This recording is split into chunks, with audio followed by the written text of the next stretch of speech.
अस्सलामुअलैकुम। प्रोग्राम आवाज के साथ मैं हूं मोहम्मद उमर खान। शहर कराची में ई चालान के बाद लाइसेंस ब्रांचेस पर रश बढ़ता जा रहा है। अवाम अपने लाइसेंस को रिन्यू भी करवा रहे हैं और साथ ही नए लाइसेंस का भी इजरा अब बढ़ चुका है। लोगों का इस पर क्या कहना है, ई चालान के बाद वो लाइसेंस को कितनी इंपॉर्टेंस दे रहे हैं, आज के प्रोग्राम में हम लोगों की आवाज में ही जानेंगे और साथ ही इंतजामिया से भी जानेंगे कि लाइसेंस के इशूज में मजीद क्या सहूलियात फराहम की जा रही हैं। इस वक्त हम मौजूद हैं ड्राइविंग लाइसेंस ब्रांच एक क्लिफ्टन की। यहाँ पे सब इंस्पेक्टर जावेद साहब हमारे साथ मौजूद हैं। आवाम का जो है यहाँ पे बड़ा आज रश लगा हुआ है। अस्सलाम वालेकुम। वालेकुम सलाम, खैरियत है जी अल्हम्दुलिल्लाह। जावेद साहब, बहुत ज्यादा रश देखने में आ रहा है। ये जब से ई चालान का सिलसिला शुरू हुआ है उसके बाद से जो है पब्लिक ने बड़ा सीरियस लिया है रिन्यूअल को, लाइसेंस के और लाइसेंस बनवाने को भी। जी जी, ये तो बहुत अच्छी बात है, ये होना चाहिए इस तरह।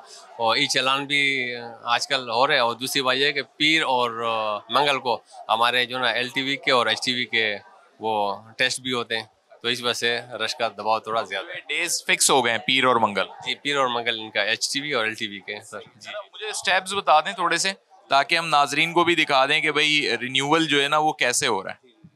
यहाँ पे जो है बड़ी एक लंबी कतार लगी हुई है लोगों की, और स्टेप्स जो हैं वो क्या क्या हैं इनके, ये सब इंस्पेक्टर जावेद जो हैं वो हमें इसमें गाइड करेंगे। लाइसेंस रिन्यूअल होते हैं सर, ये हमारे काउंटर बने में, यहाँ से हमारे लाइसेंस जो है ना पुराने लाइसेंस। अच्छा, जिन लोगों के लाइसेंस जो हैं 2-3 साल से रिन्यू नहीं हुए तो उस पर कोई पेनल्टी होती है? जी सर, पेनल्टी होती है बाकायदा। जो हमारे ये जितने भी बंदे बैठे हुए हैं इनको ये बाकायदा भी बता देते हैं उनको। जी जी जी हाँ। और कितने दिन में जो है अब रिन्यू हो रहा है? सर ये कम से कम 6-7 दिन में ये डिलीवर हो जाते हैं। 6-7 दिन में ये आके कलेक्ट करते हैं लोग या एड्रेस पे जा रहे हैं? ये एड्रेस पे जाते हैं सर। एड्रेस पे जी जी, एड्रेस पे। ऑनलाइन भी जो लोग वेबसाइट के जरिए करते हैं उसका भी प्रोसेस यही है? जी सर, बिल्कुल। इतने ही दिन में उनको भी मिल जाता है? बिल्कुल बिल्कुल ऐसे ही है सर। अस्सलाम वालेकुम। वालेकुम सलाम। रिन्यू कराने आए? जी हाँ। अच्छा, ये बताएं कि कब एक्सपायर हुआ था? ये हो गया तकरीबन, इसको 4 साल हो गया मेरे कार्ड को। 4 साल हो गए? जी हाँ। तो अभी ये पर्ची बन गई आपकी? जी, पर्ची तो मेरी बनी हुई है, मगर मसला ये है कि यहाँ पर दे देते हैं नंबर। सही है। नंबर देने के बाद लाइन में खड़ा कर देते हैं। 3 बार ये लाइन में इन्होंने मुझे वहाँ बिठाया था, ये साहब ने मुझे वहाँ बिठाया और फिर मुझसे बहुत ज़्यादा बदतमीजी भी की इन बंदों ने। नहीं तो नंबर तो आपका कहीं ना कहीं आ रहा हो। नंबर नजर नहीं आ रहा है। यहाँ बंदा देखो, ये कैमरे को जरा यहाँ लाइए, बंदा नहीं है और ये लाइन खड़ा हुआ है यहाँ पे। इसमें बुजुर्ग खड़े हुए हैं, इसमें बीमार खड़े हुए हैं, सरकारी नौकरी वाले खड़े हुए हैं। नंबर चल नहीं रहा काउंटर पे। नंबर कोई टेक्निकल प्रॉब्लम है? नहीं, तो टेक्निकल प्रॉब्लम है। जी जी, इसको सही कर देंगे हम। आप शहरी हैं? जी। तो ये बताएं, रिन्यू कराने आए या टेस्ट देने आए? मेरा बना हुआ LTV HTV कराने आया हूँ मैं। HTV हैवी कराने आया हूँ। क्या चलाएंगे उस पे? यहाँ पे मैंने लाइसेंस बनवाया, मैंने मुल्तान जाके गाड़ियाँ चलाई हैं। मुझे बाल्टिंग वाले, पुलिस वालों ने, मोटर वाले ने सब रोका है। वो कह रहे हैं ठीक है लाइसेंस, कोई परेशानी नहीं है। सही है? हाँ बिल्कुल, पाकिस्तान में, पंजाब में भी चल सकते हैं। जबरदस्त। लेकिन अब आप HTV क्यों बनवा रहे हैं? तो गाड़ी चलाने के लिए बड़ी। कौन सी गाड़ी? हाईएस्ट चलाता हूँ, टोयोटा। हाईएस्ट चलाते हैं? जी। सही है। तो कितनी फीस बढ़ जाएगी अब आपके लाइसेंस की? 265 रुपये सरकारी फीस भरी है मैंने। जब मैंने LTV बनाया था तो 1840 रुपये फीस भरी थी सरकारी। मैंने कोई फालतू पैसे नहीं भरे। अस्सलाम वालेकुम। रिन्यू कराने आए या नए सिरे से बनवा रहे हैं? लाइसेंस रिन्यू कराने आया था, तो रिन्यू कराने में कह रहे हैं कि आसानी होती है, लेकिन उसमें भी तकरीबन 3 घंटे लग चुके हैं। वेट करने में? वेट करने में नहीं, लाइनें इतनी बड़ी हैं। असल में इनके पास टोकन सिस्टम तो है, मेरे पास एक टोकन ID मुझे मिल गई है। वो आज चल नहीं रहा? चल नहीं रहा। उसकी वजह से क्या हो रहा है कि वो लोग वेट कर रहे हैं और जो पीछे नंबर वाले हैं वो आपसे आगे चले जाते हैं, आप पीछे रह जाते हैं। ये जो वेबसाइट पे भी तो ऑनलाइन तरीका है, वहाँ पे अप्लाई किया आपने? असल में वेबसाइट पे ऑनलाइन तरीका फिर ना आना पड़ेगा ना यहाँ पे रश में खड़ा होना पड़ेगा? वो इतना पेचीदा है, वो मैंने चेक किया है कि वो समझने के लिए पहले ना 10 दिन चाहिए, तो उससे अच्छा 5 घंटे लगा के बंदा यहीं बनवा ले। बनवाने आए लाइसेंस? जी जी, रिन्यू कराने? जी जी, तो कितने साल हो गए रिन्यू नहीं हुआ? तकरीबन 4 साल हो गए। 4 साल हो गए। हाँ। आप भी रिन्यू करा? जी हाँ, आपका कितने साल से एक्सपायर है? मेरा भी एक्सपायर होने वाला है। होने वाला है? आप पहले ही आ गए? पहले ही आ गया, क्या करें, क्योंकि इन्होंने अच्छा किया। इन्होंने तो मंजन बेचना है रोड पे। अब LTV लाइसेंस पे इन्होंने रिक्शा साथ ने मेरा चालान कर दिया जी, ये LTV, इस पे आप रिक्शा नहीं चला सकते। यहाँ पर शो कर रहा है LTV। अब इनको कौन बोले भाई? यहाँ पे LTV पे रिक्शा चला सकते हैं ये कहते हैं? ये कैसे चला सकते हैं? सार्जन कहता है कि नहीं, इसके लिए अलग बनाओ। अभी मैंने बुक दिखाई और उनको बताया कि सर ये मेरा मसला है। कहने नहीं जी बस आप चला सकते हैं, सार्जेंट के तरह ना चलाओ, उसके लिए अलग लाइन लगाओ, कुछ पैसे दो। सार्जेंट ने कुछ बताया उस पे कि कौन सा लाइसेंस पे चल सकता है, कमर्शियल कुछ है क्या? वो कहता है जी रिक्शे का लाइसेंस ही अलग होता है, जबकि मेरे पास ये LTV है, मैं 1970 से मेरा लाइसेंस है और जो मैं चला रहा हूँ। ये कहते हैं LTV पे रिक्शा चला सकते हैं, ये कहते हैं चला सकते हैं, सार्जेंट कहता है ट्रैफिक पुलिस कहती है नहीं चला सकते। अच्छा, आप भी रिन्यू के लिए आए? जी सर। कितने साल से एक्सपायर है? मेरा तो अभी 10 दिन हो गए। 10 दिन हुआ है, चले मतलब रिसेंट है।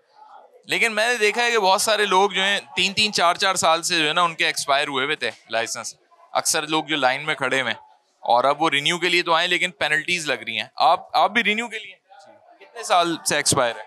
4 साढ़े 4 साल। तो कितनी पेनल्टी लग रही है उसमें? ऊपर ले रहे कुछ पैसे के जी आप इतने साल बाद रिन्यू करा रहे हैं? अभी फिलहाल तो नहीं लिए। तो लकी हो गए आप जी। अस्सलाम वालेकुम। भाई इन्होंने एक सारे काम अच्छे हैं मगर एक काम इनका थोड़ा फॉल्ट है कि ओल्ड सिटीजन के लिए इन्होंने काउंटर नहीं बनाया। अच्छा, उनको ये ज़रूरी है, इनके लिए काउंटर ही वाला बनाया था कि जो बुजुर्ग लोग जो हैं जो खड़े नहीं हो सकते उनके लिए ज़रूरी है, ये होना चाहिए यहाँ पे। जी होना चाहिए। मसला ये कि कोई सिस्टम नहीं है, ना क्यूज के नंबर चल रहे हैं, ना डाटा एंट्री के। 2 सिस्टम होने चाहिए, एक सिस्टम है पूरा लोड उस पर, और दूसरा ये कि कोई सिस्टम ही नहीं है। अब मेरा 150 नंबर था, मैं 1.5 घंटा लाइन में खड़ा रहा हूँ इस वजह से कि आगे लोग पहले से जो मौजूद थे, कोई पीछे नंबर के, कोई प्रीवियस मिक्स हो गए, मगर वो कोई सिस्टम से बुला ही नहीं रहे और ना कोई सिस्टम है यहाँ पे। कोई सिस्टम से होता तो काम भी जरा सही हो जाता। ऐसा ही है, एग्जैक्टली काम भी ऐसा ही होता और फास्ट भी होता और इतना बर्डन्स भी नहीं होता, इतनी लाइन। आप कितने साल बाद रिन्यू करा रहे हैं? मैं 2014 के बाद से आप रिन्यू करा रहा हूँ। तकरीबन 11 साल। हाँ, मैं पाकिस्तान में नहीं था इसी। लेकिन मैं ये जानना चाह रहा हूँ, ये पैसे ले रहे हैं उसके कुछ इजाफी पेनल्टी वगैरह? आई थिंक सो लगी है मुझे पेनल्टी, आई थिंक सो। मेरे को पर्ची आप दिखा सकें इसमें जो इनकी नादरा की एक फीस लगी हुई है और डुप्लीकेट की है, लाइसेंस फी है। लाइसेंस फी आपकी 3600 है, तो मेरे ख्याल से इसमें इन्होंने लगा दिए हैं पैसे। कितने साल आपने डिले किया? एग्जैक्टली ऐसा ही है। रिन्यूअल वालों का जो है एक दफ़ा लाजमी ये कह लें कि आई का टेस्ट होता है कि आई साइड जो है वो उसका विजन जो है अब वो कैसा है। तो कैसे होता है ज़रा अंदर मैं आपको लेके चलता हूँ जो इनका मेडिकल सेगमेंट है, और वहाँ पर जो है इनसे पूछा जाता है, दिखाया जाता है जो जो अल्फाज हैं, और उससे अंदाज़ा हो जाता है कि जी आई विजन जो है वो सही है या नहीं है। अस्सलाम वालेकुम। जी वालेकुम अस्सलाम। आप डॉक्टर साहब हैं? जी जी जी, कैसे हैं आप? अल्हम्दुलिल्लाह। ये बताएं, लोग बड़े अरसे बाद रिन्यू कराने आ रहे हैं, मैंने भी पूछा है, कोई 4 साल बाद, 5 साल बाद, अभी इन्हीं भाई से पूछा है 10 साल 11 साल बाद आ रहे हैं। तो लाजमी सी बात है आइज़ भी इफेक्ट होती होंगी इतने टाइम में। तो जब आप पूछते हैं तो आपके पास ज़्यादा डेटा क्या आ रहा है, इफेक्टेड आइज़ आ रही हैं या नॉर्मल है?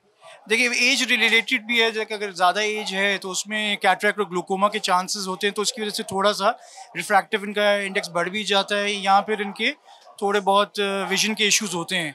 बट जो यंगर लॉट है उसमें मोस्टली दे आर फाइन, और थोड़ा बहुत अगर रिफ्रैक्टिव है तो उसको हम लोग करेक्शन करवा देते हैं, उनको ग्लासेस का कह देते हैं।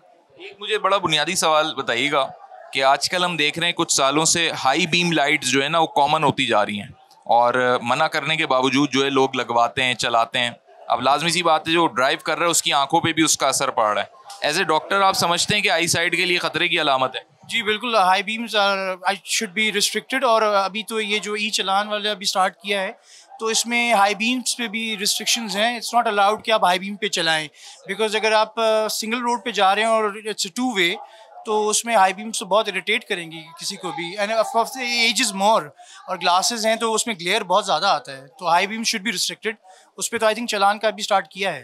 अमान साहब भी यहाँ पे मौजूद हैं। अस्सलाम वालेकुम। वालेकुम अस्सलाम, कैसे हैं आप? खैरियत से? जी अल्हम्दुलिल्लाह, अल्लाह का बड़ा करम है। इतना रश बढ़ गया है और मतलब लोग भी मजीद बढ़ते जा रहे हैं, बाहर तक वेट कर रहे हैं। डू यू थिंक कि थोड़ा सा आप लोगों की भी स्टाफ की कोई कमी तो नहीं है, या एक्सपेंड कर सकते हैं सिस्टम? सर स्टाफ की कमी नहीं है हमारे पास, माशाल्लाह से स्टाफ सारा कोऑपरेटिव है हमारे पास, और ज़्यादातर हमारे पास बुजुर्ग जो आते हैं हम उनको थोड़ा सा जो है लाइन से बचा के, आज जो 60 से अबव होते हैं हमारे अफसरान की यही पॉलिसी है, इनको लाइन से बचा के आप इनको दें। और दूसरा एक होती है लेडीज़, तो लेडीज़ की भी हमारे पास अलग लाइन होती है, अलग सीटें होती हैं, तो लेडीज़ को हम अलग बिठाते हैं, तो इंशाल्लाह कवर हो जाता है, कोई ऐसी प्रॉब्लम नहीं होती ना सर यहाँ पे। मुझे बताइएगा कि ऑनलाइन भी रिन्यू करा रहे हैं यहाँ पे लोग, जैसे वेबसाइट से डेटा डाल दें? बिल्कुल सर, ऑनलाइन भी रिन्यू होता है, लेकिन सर जो कार मोटरसाइकिल है प्राइवेट वो ऑनलाइन होता है, और जो हमारे कमर्शियल लाइसेंस जैसे LTV हो गया, HTV हो गया, उनके लिए इनको इधर आना पड़ता है यहाँ पे। इसके लिए आना पड़ता है। जी।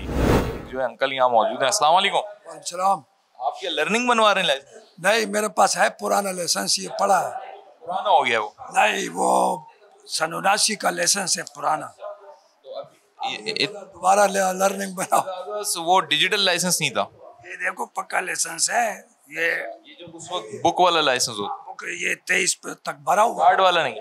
नहीं, कार्ड वाला नहीं है, 23 तक भरा हुआ। ये अभी क्या कह रहे हैं, पहले लर्निंग बनेगा? लर्निंग बनाओ।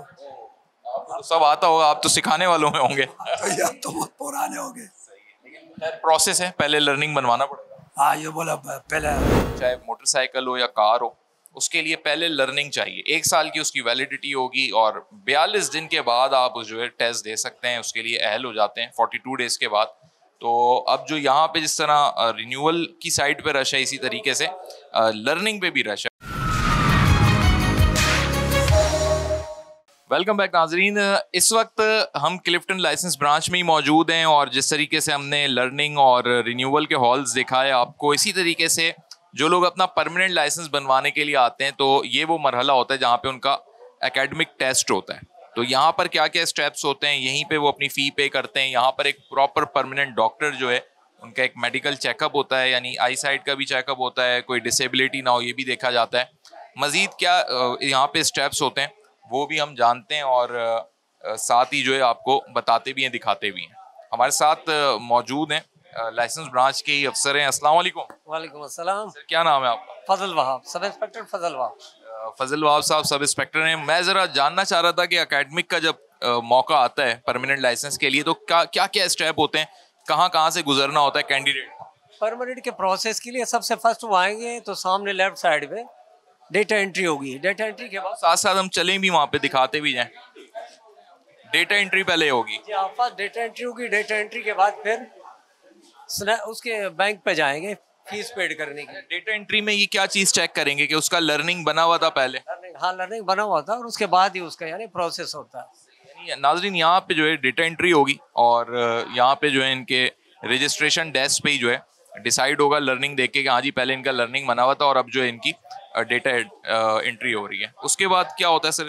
उसके बाद वो जाएंगे फीस पेड करेंगे। फीस पेड करने के बाद स्नैपशॉट तस्वीर और उसके बाद आएंगे फिर मेडिकल पे, डॉक्टर साहब फिजिकली वो चेक करते हैं और उसके बाद फिर वो आएंगे एकेडमिक टेस्ट पे जो तकरीबन 25 उसमें होते हैं। किस फॉर्म में होते हैं? जैसे MCQs फॉर्म में होते हैं? जी हाँ, MCQs 15 MCQs एंड 10। ये रिटर्न होता है या कंप्यूटर पे ही बस उसने क्लिक करना है? ये कंप्यूटर पे ही होता है। हाँ जी, कंप्यूटर पे ही वो क्लिक करते हैं। सही है। अच्छा, मैं चाहता हूँ साथ साथ हम पिक्चर वाला काउंटर भी दिखाएं कि जो लोग अपना परमानेंट लाइसेंस के लिए यहाँ पर आते हैं जब रजिस्ट्रेशन उनकी हो जाती है। अच्छा, क्या ख़वातीन का अलग है यहाँ पे डेस्क? असल में फीमेल एंड सीनियर सिटीजन के लिए वो किया गया है, लेकिन जब से ये चालान का वो हुआ तो थोड़ा सा वो मुश्किल हो रही है। वैसे है इनके लिए अलग काउंटर वो होता है। सही है। तो अंदर ही यहाँ पे नाजरीन काउंटर मौजूद है बैंक का भी। यहीं पे जो फ़ी होती है वो इधर ही डिपॉजिट होती है और साथ ही जो है उसके बाद जो पिक्चर का मरहला आता है तो यहाँ पे फिर उनकी पिक्चर होती है। अस्सलाम वालेकुम शाहिद साहब, कैसी तबीयत है? अल्लाह का करम। अच्छा, मैं बताएं ज़रा, ई चालान के बाद परमानेंट लाइसेंस बनाने वालों की भी तादाद बढ़ गई है? बहुत ज़्यादा बढ़ गई। अच्छा, सीरियस लिया लोगों ने बड़ा? हाँ, बहुत ज़्यादा सीरियस लिया। और यहाँ पर आप जो है आते हैं तो पिक्चर्स बनवाते हैं? हाँ, कोशिश करते हैं अच्छी बनाएं। अच्छा, ये मैं वैसे एक सवाल आपसे ज़रूर रखूंगा, चाहे नादरा में तस्वीर बन रही हो, लाइसेंस में तस्वीर बन रही हो, वो अमूमन यहाँ ज़्यादा मुतमईन है। यहाँ ज़्यादा अमूमन लोगों का एक शिकवा होता है, आपका भी होगा, नाजरीन का भी होगा, कि दिखते अच्छे हैं लेकिन वो तस्वीरें बड़ी अजीब सी आती हैं। नादरा वाले जल्दी खींचते, बोले बैठने ही नहीं देते। हम तो तसल्ली से बैठे हैं, आईने में देखें पहले अपने आप को, फिर खिंचवाएं। हाँ, ओके करते हैं तो फिर अपने उसको सेव करते हैं। नहीं पसंद आई किसी को तो चेंज भी करते हैं। कर देते हैं। ये तो अच्छी बात है। थैंक यू शाहिद साहब। ये नाजरीन अगर हम देखें तो हमारे सामने यहाँ पे एकेडमिक टेस्ट चल रहा है और इसमें क्वेश्चंस की सूरत में जो है इनसे पूछा जा रहा है जो साइंस होते हैं, यानी जो साइन बोर्ड्स हमें दिखते हैं रोड के ऊपर, तो वो साइन के क्या अलामत है उसमें इन्हें ऑप्शंस दिए हुए होते हैं, साइन आ रहे होते हैं और उसके अकॉर्डिंग इनको सही ऑप्शन पे जो है क्लिक करना होता है। ये बड़ा बुनियादी एक एकेडमिक टेस्ट है जिससे ये अंदाज़ा हो जाता है कि जनाब जो कैंडिडेट है उसका रुझान, समझ का, और सबसे बड़ी बात उसकी नॉलेज ट्रैफिक साइंस की कितनी है। यहाँ पे हमारे साथ मुनीर साहब मौजूद हैं। अस्सलाम वालेकुम। वालेकुम अस्सलाम। मुनीर साहब ये बताएं कि बहुत सारे लोग डिफरेंट साइंस होते हैं उसको इतना ज़्यादा इजीली अंडरस्टैंड कर लेते हैं या तैयारी करते हैं उसकी, या बगैर तैयारी के आ जाते हैं? नहीं, तैयारी की आती है जी। कुछ आप लोग भी मैनुअल दे देते हैं, कोई पेपर या बुक वगैरह? जी हाँ, वो लेक्चर हॉल में भेजते हैं, वहाँ से थोड़ी सी वो स्टडी करते हैं, उसके बाद यहाँ के टेस्ट देते हैं। टेस्ट जो है क्या सबका एक ही जैसा होता है या चेंज होते हैं? ये कोई चेंज होते हैं? जी हाँ। कंप्यूटराइज्ड है तो वो खुद ही चेंज कर रहा होता है। जी अस्सलाम वालेकुम। वालेकुम। डॉक्टर सुरेश कुमार हमारे साथ मौजूद हैं। आप परमानेंट लाइसेंस के लिए मेडिकल टेस्ट लेते हैं? जी जी, मेडिकल लेते हैं। अच्छा, रिन्यूअल का एक टेस्ट होता है और एक ये वाला टेस्ट है, दोनों में क्या फ़र्क है? रिन्यूअल में भी देखते हैं कि 6/9 अगर पढ़ लेता है तो उसको थोड़ी रियायत देते हैं। परमानेंट में ये है कि 6/6 6/9 होनी चाहिए लाजमी। टेक्निकल भी देखना उसमें, क्योंकि परमानेंट बन रहा है ना, तो उसकी वजह से क्या अगर किसी की वीक है आइज और वो चश्मा भी नहीं लगा रहा तो आप सजेस्ट कर देते हैं उसको कि आप चश्मा लगाएं, या फिर क्या मरहला होता है उसके लिए? उनको बोलते हैं कोई भी गवर्नमेंट हॉस्पिटल में आई कंसल्टेंट के पास जाएं, आई साइट चेक कराएं और चश्मा लगवा के आ जाए, फिर उसके बाद फर्दर प्रोसेस होगा। और इसके बाद फिर वो आखिरी में उसने गाड़ी का चला के करना है? होगी फिर एकेडमिक में जाएगी, कंप्यूटर का टेस्ट होता है। पहले इधर आएंगे फिर एकेडमिक में? फिर एकेडमिक में जाएंगे। बताएं कमाल साहब के ई चालान के बाद रश तो बढ़ गया, लेकिन आप जो कैटेगरी देख रहे हैं ज्यादा वो किसकी देख रहे हैं? नौजवानों की देख रहे हैं, मैच्योर लोगों की देख रहे हैं? नहीं, नौजवान बहुत आ रहे हैं, मोटरसाइकिल वाले खासकर स्पेशल बहुत आ रहे हैं इसके। संजीदा लिया उन्होंने? हाँ, मोटरसाइकिल बिल्कुल जो है आ रहे हैं, वैसे भी मिली जुली भी आ रहे हैं, मोटरसाइकिल भी आ रहे हैं, कार भी आ रहे हैं, LTV भी आ रहे हैं, सब आ रहे हैं। ये बताएं, ये जो डंपर चलते हैं हमारे शहर के अंदर सड़कों पे, उनका जो HTV लाइसेंस होता है? जी, HTV लाइसेंस। और उसकी भी मतलब इसी तरीके से होती है पूरी? सेम इसकी जो है कंडीशन है, इम्तियाज पेपर शेपर ये होगा, टेस्ट होती है, सब कुछ सेम है। मोटरसाइकिल, कार, LTV एक ही जो अपना पेपर है इसका। अस्सलाम वालेकुम। वालेकुम अस्सलाम। पहली दफ़ा बन रहा है आपका लाइसेंस, पहले तो ये बताएं कि ये मोटिवेशन वालिदैन से मिली या आप ड्राइव करना था आपको तो आपने कहा जी लाइसेंस के बगैर तो ड्राइव करना ही नहीं है? ऑब्वियसली सब बोलते हैं कि हमेशा लाइसेंस तो बनवाना चाहिए, and of course since the new E challan system came up, so I was like I think. पहले से ड्राइविंग कर रही हैं? या अराउंड 1 ईयर में ड्राइव तो कर रही थी, और लर्निंग पे कर रही थी? वो तो एक्सपायर हो गया था, बट यस लर्नर्स पे ही कर रही थी। अच्छी बात है, अब ये लाइसेंस आपका पक्का बन जाएगा, लेकिन अभी आपका वो टेस्ट भी होना है जिसमें आपने गाड़ी चला के दिखानी। जी जी, बट आई एम कॉन्फिडेंट कि हो जाएगा। Yes of course. कितनी स्पीड पे आप चलाती हैं गाड़ी? Between 40 and 60। चालान आने के बाद क्या फर्क पड़ा आपकी ड्राइविंग पे? मैं तो घर के पास ही चलाती हूँ तो मुझे कुछ फर्क नहीं पड़ा। आपको भी फर्क पड़ा? ऑफ कोर्स पड़ा। ज़्यादा केयरफुल रहना पड़ेगा, ऑब्वियसली हमें ये नहीं चाहिए कि हमारा चालान लगे और अम्मी अब्बा पे ऐसे स्ट्रेस आएगा, तो फिर गाड़ी उनके नाम रजिस्टर्ड हो। Yes of course. नाज़रीन, अब ये वो मरहला है जिसको हम कहते हैं कि परमानेंट लाइसेंस के लिए सबसे आखिरी मरहला, सबसे इम्पॉर्टेंट एकेडमिक टेस्ट के बाद के जब उम्मीदवार ने प्रैक्टिकल टेस्ट जो है परफॉर्म करना है, चाहे वो उसकी व्हीकल कार हो या मोटरसाइकिल हो, और एक टास्क उसको मिलता है, उस टास्क को पूरा करना होता है। यहाँ पे हम दिखाएंगे कि कौन्स रखी हुई हैं मुख्तलिफ, और इसके दरमियान से ना सिर्फ गाड़ी को गुजारना होता है बल्कि जो इंस्ट्रक्टर उस टाइम पे बात उसको बताता है, जो इंस्ट्रक्शन देता है कि इन कोन्स के दरमियान से गाड़ी को रिवर्स में लाना है या रिवर्स में लाके पार्क करना है, ये सबसे एक चैलेंजिंग मरहला होता है। जिस तरीके से यहाँ पे एक गाड़ी आपको दिखाई दे रही होगी, एक उम्मीदवार का टेस्ट यहाँ पे चल रहा है और इनको एक टास्क दिया है इंस्ट्रक्टर ने, क्या टास्क है वो भी जानते हैं और साथ ही ये देखते हैं कि कैसे वो परफॉर्म करें। अस्सलाम वालेकुम। वालेकुम अस्सलाम। क्या टास्क दिया आपने इनको? सर इसमें हमारे पास 2 टेस्ट होते हैं। नंबर 1 जो होता है वो बॉक्स पार्किंग या पैरेलल पार्किंग कहते हैं उसको, और सेकंड जो टेस्ट होता है वो होता है एल पार्किंग। तो अब मैंने इसको बॉक्स पार्किंग पे छोड़ा है, टोटल 5 मिनट का टाइम इसके पास है, तो अभी ये इसका टेस्ट स्टार्ट, ये टेस्ट दे रहा है। यानी इसने गाड़ी को पार्क करना है बिल्कुल इस तरीके से कि फिक्स हो जाए अंदर? बिल्कुल सर, अंदर बिल्कुल जो है ना बीच वाली कोन के सामने इसकी नंबर प्लेट आनी चाहिए। अच्छा, इसको बिल्कुल अंदर जाम करके पार्क करेगा। जिस तरह आप देखते हो शहर के अंदर जो है ना बहुत ज्यादा पीछे गाड़ियां खड़ी हो तो बीच में गाड़ी कैसे लगेगी? जी जी हाँ, तो इसलिए जो है ना हम इनको तैयार करते हैं ताकि अगर रश ज्यादा होता है शहर में तो ये जो है ना सही तरीके से अपनी पार्किंग लगा सकें और अपना जो ट्रैफिक का निजाम हो सही तरीके से चल सके। इस वक्त जो है लोगों का रुझान, चाहे वो बाइक राइडर हो चाहे वो कार ड्राइवर हो, ये रुझान बढ़ता जा रहा है ताकि अब लोगों ने जब से ई चालान भी और एक जिम्मेदारी का एहसास अपनाया है, जिससे यकीनी तौर पे लोगों के अंदर इस बात का भी एक एहसास पैदा हुआ है कि हमारे से भी कोई हादसा ना हो और हम भी हादसे का शिकार ना हो, और अल्लाह रब्बुल इज़्ज़त सबको इन हादसा से महफूज रखे।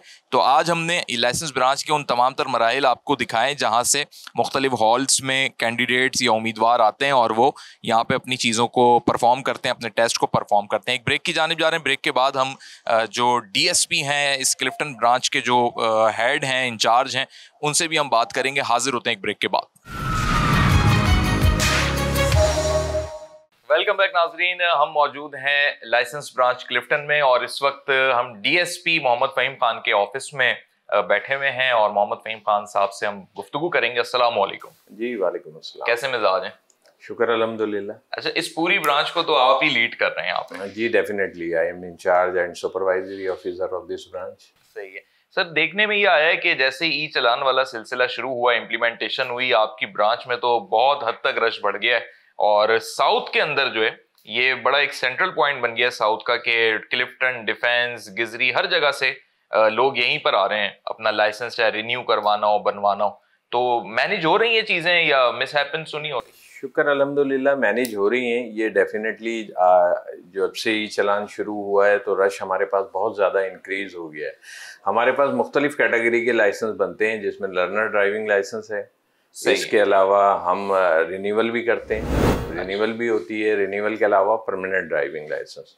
तो तीनों कैटेगरी में हमारे पास रश होता है क्योंकि इनिशियली जो भी आता है पहले उसको लर्नर ड्राइविंग लाइसेंस बनाना होता है और उसके लिए 42 डेज का उसका प्रोबेशनरी पीरियड होता है जिसमें वो ड्राइविंग को सीखता है।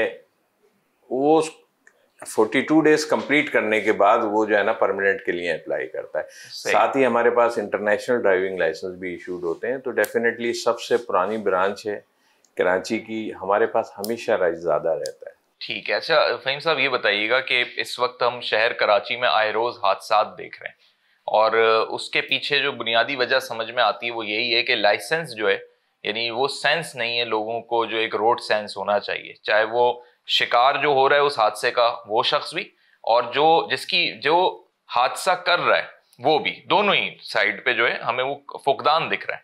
डू यू थिंक कि कोई अवेयरनेस होनी चाहिए? सिर्फ लाइसेंस बनवा लेना काफ़ी नहीं है आज के दौर में? नहीं, इसमें जब कोई भी शख्स लाइसेंस के लिए हमारे पास इनिशियली लर्नर ड्राइविंग लाइसेंस के लिए अप्लाई करता है तो हमने उसके लिए शर्त रखी हुई है कि वो हाईवे कोड बुक लेगा। ठीक है। हाईवे कोड बुक किसी भी पोस्ट ऑफिस से अवेलेबल है। हाईवे कोड बुक में वो तमाम इशारे होते हैं जो कि आप हाईवे पे सफ़र करें या इंटीरियर शहर के अंदर सफ़र करें, आपको वो तमाम इशारे जो हैं वो पता चल जाते हैं। इसके अलावा परमानेंट लाइसेंस देने से पहले भी हमारे पास एक यहाँ लेक्चर रूम है जिसमें हम उसको लेक्चर देते हैं और उसी हाईवे कोड बुक के मुताबिक और उसके इशारों का ही हमारा टेस्ट होता है जो एकेडमिक टेस्ट कहलाता है। सही। तो काफ़ी हद तक जो लाइसेंस होल्डर ड्राइवर हैं तो मैं नहीं समझता कि उनके पास ये चीज़ ना हो। हाँ, ये ज़रूर है इलिटरेसी की वजह से कुछ लोग उसकी सही तैयारी नहीं कर पाते, तो वो प्रॉब्लम बिल्कुल अपनी जगह का भी तो अपना एक रुझान है ना। शहर कराची में आबादी ज़्यादा है, सड़कें तंग हो रही हैं, इंक्रोचमेंट भी है और दूसरी तरफ अगर हम मवाजना करें उन शहरों से जहाँ सड़कें भी खुली हैं और इंक्रोचमेंट भी नहीं है, मतलब पंजाब की मैं बात कर रहा हूँ, तो हमें दिखाई देता है कि जी वहाँ हादसा कम हो रहे हैं, इधर हादसा ज़्यादा हो रहे हैं, आबादी भी यहाँ पे ज़्यादा है और फिर यहाँ पर वो लोग जो दूसरे शहरों से आके स्पेसिफिकली कैब्स चला रहे हैं, रिक्शे चला रहे हैं, डंपर चला रहे हैं, वो इस शहर के रहने वाले तो नहीं है, इधर उनके पास लाइसेंस है या नहीं है, लेकिन इस चीज़ को इस शहर के पॉइंट से कैसे मैनेज किया जाए? इसको तो देखें अवेयरनेस से ही मैनेज किया जा सकता है। चाहे कहीं से भी बंदा है तो पाकिस्तानी ना, किसी भी सिटी से आ रहा है यहाँ पर है तो पाकिस्तानी, वो सिर्फ अवेयरनेस यही है कि अगर वो अपनी ड्राइविंग एज पर मोटर जो है व्हीकल ऑर्डिनेंस पढ़े, वो अपना पढ़े हाईवे कोड बुक और उसके हिसाब से ड्राइविंग करे, तो मैं नहीं समझता कि कोई एक्सीडेंट भी होगा। इसको चाहे मोटरसाइकिलिस्ट हो वो भी फॉलो करे, हैवी ड्राइवर व्हीकल है या लाइट ट्रांसपोर्ट व्हीकल है वो भी इसको फॉलो करे। अच्छा, आपका सर एक बड़ा अच्छा सिस्टम हमने खुद देखा है, हमने विटनेस किया है कि वेबसाइट पे जाके ना लोग ऑनलाइन अप्लाई कर लेते हैं, घरों पे आ जाता है रिन्यू होके। कुछ अरसे से देखने में आ रहा है कि या तो रश बढ़ गया है, सर्वर डाउन की प्रॉब्लम आ रही है। इन चीजों को भी पीछे आप लोग देख रहे हैं टेक्निकल साइड को? देखिए, इसमें 2-3 क्वेश्चन हैं जो आपने किए हैं। सबसे पहले तो मैं ऑनलाइन पे आता हूँ ना। ऑनलाइन हमारे आईजी सिंध का विजन था जिसके तहत ऑनलाइन शुरू किया गया। ऑनलाइन मीन्स ये है कि इसमें 3 कैटेगरी पे हम लाइसेंस इशू करते हैं। एक लर्नर लाइसेंस है, दूसरा रिन्यूअल है और तीसरा है इंटरनेशनल ड्राइविंग परमिट। वो बंदा घर पे बैठ के ही जो है वो लॉग ऑन करके बना सकता है और उसकी फीस भी जो है वो वाया ई पे कर सकता है वो। ठीक है, तो ये तो बड़ा अच्छा प्रोसीजर है कि, लेकिन इसमें भी जो है ना कुछ कैटेगरीज हैं। जैसे परमानेंट लाइसेंस के लिए बंदे को आना पड़ेगा, उस कैंडिडेट को ब्रांच में आना पड़ेगा और वो टेस्ट देगा, उसके बाद उसका लाइसेंस बनेगा। तो इससे काफी हद तक लोग फैसिलिटेट हो रहे हैं। ठीक है। अच्छा, रिन्यूअल पे एकदम रुझान देखने में आया है, लोगों ने कोई 10-10 साल से रिन्यू नहीं कराए हुए थे। अब जब ई चालान का एक प्रेशर डेवलप हुआ है तो दे आर विलिंग के फौरी से बेशतर रिन्यू हो जाए, और यही वजह है मेरे ख्याल से आपकी ब्रांच में भी ज्यादा रश इसी चीज का देखने में आ रहा है। तो इसका तो ऑनलाइन हल अगर मौजूद है, फिर भी फुटप्रिंट इतना क्यों है, फिजिकल एग्जिस्टेंस क्यों है? फिजिकल असल में ऑनलाइन अभी इतनी लिटरेसी नहीं है कंप्यूटर से, तो लोग कहते हैं ऐसा ना हो कहीं बीच में अटक जाए और कोई इशू आ जाए तो हम फिर जाके ऑन साइट ही बनवा लें। ठीक, तो इस वजह से रश ज़्यादा देखने में आ रहा है, लेकिन इंशाल्लाह ताला वो हम बना के दे रहे हैं। तकरीबन जो पहले हमारा रेशो रिन्यूअल का 100 था वो अब 200 प्लस हो गया। पंजाब से अगर हम मुकाबला कर लें तो अगर वहाँ 500 रुपये है हेलमेट का, तो यहाँ 5000 रुपये गया हुआ है। नहीं, ये मैं आज ही आपको बताऊं कि पंजाब में अमेंडमेंट गई है। अच्छा। और उन्होंने भी ये जुर्माना जो है ना वो इंक्रीज कर दिया, 3000 तक ले आए हैं। वो भी जुर्माना 3000 तक ले आए। और हमारे भी 5000 कंप्लीट जुर्माना नहीं है। अगर आप इसको देखें, फर्स्ट टाइम बंदा आएगा तो वो हाफ पे करेगा, इट्स मीन 2500। सर, डंपर से होने वाले हादसात बढ़ते जा रहे हैं। आए रोज जो है वो कोई ना कोई एक वाकया आ जाता है, कोई मोटरसाइकिल सवार नौजवान जो है वो कुचल जाता है और फिर लोग अवाम मुश्तइल हो जाती है, फिर उसको जलाओ घेराओ और वो एक सियासी रंग में चली जाती है बात। तो ये जो डंपर चलाने वाले लोग हैं, क्या इन पर भी वही पैरामीटर्स लागू होते हैं जो एक आम शहरी पे हो रहे हैं? यानी लाइसेंस के पॉइंट से मैं जानना चाह रहा हूँ। बिल्कुल, डेफिनेटली आप सही कह रहे हैं। चाहे डंपर चलाए, चाहे छोटी गाड़ी चलाए या बड़ी, रूल सबके लिए सेम है, इक्विवेलेंट है। तो डंपर का जो है अब उसमें डीआईजी ट्रैफिक ने बाकायदा इनमें जो है वो ट्रैकर सिस्टम भी लगा दिया है। सही है। तो ट्रैकर सिस्टम इनकी स्पीड लोकेट करता है कि स्पीड अगर जैसे इनकी 30 से ऊपर जाती है इनको ये चलाना आ जाता है। अच्छा। तो फिलहाल हर तरीके से जो है कोशिशें जारी हैं, इम्प्रूवमेंट की तरफ जा रहे हैं। बट सर ये बता सकते हैं, आप डेटा शेयर कर सकते हैं कि डंपर के जो लाइसेंस बन रहे हैं वो पूरे महीने में आपकी ब्रांच से अंदाजन कितने बनते होंगे? देखिए, डंपर के तो मैं स्पेशली नहीं, हमारे पास हैवी कैटेगरी में जो है अब तक हमने तकरीबन इस साल कोई हमारे 500 के करीब तो जो है वो लाइसेंस इशू हुए। सही है। अच्छा, क्या ये जो लोग दूसरे सूबों के लाइसेंस उनके पास होते हैं, केपी से या पंजाब से, तो ये भी एप्लीकेबल है सिंध के अंदर? सर नहीं, हर सूबे की अपनी जो है वो लाइसेंस अथॉरिटी है। वो लाइसेंस जो इशू करती है एज पर रूल पूरे पाकिस्तान में एप्लीकेबल होता है, लेकिन वो रिन्यूअल उसी जो है प्रोविंस से होगा। अच्छा। वो हमारे पास से नहीं है। अगर केपीके का है हमारे पास से नहीं होगा, और अगर हमारा लाइसेंस है तो केपीके में नहीं होगा। सर लास्ट ही बता दीजिएगा, खवातीन भी अब ट्रांसपोर्ट के इशू से तंग आकर जो है उन्होंने स्कूटी भी चलाना सीख ली, ड्राइविंग भी कर रही हैं, लेकिन अक्सर व बेशतर कुछ ना कुछ हादसा सामने आ ही जाते हैं जिसमें कुछ लड़कियों की जानें भी गई। तो आप समझते हैं कि उनके लिए कोई अलहदा से कोर्स होना चाहिए, कुछ अलहदा से उनके लिए जो है सिस्टम होना चाहिए कि एक तो ज्यादा से ज्यादा जो लड़कियां विलिंग हैं खवातीन, वो बासानी अपने लाइसेंस भी बनवा सकें, लेकिन लर्निंग उनकी प्रॉपर हो। सिर्फ ये नहीं कि अपने घर वालों से या किसी इंस्टीट्यूट से गाड़ी सीख ली और वो फौरन से बेशतर जो है सड़क पे आ जाएं लर्निंग लेके। नहीं, बिल्कुल आप सही कह रहे हैं। जो अथॉरिटी ये सिक्योरिटीज जो है इशू कर रही है वो उनका कोर्स करा रही है।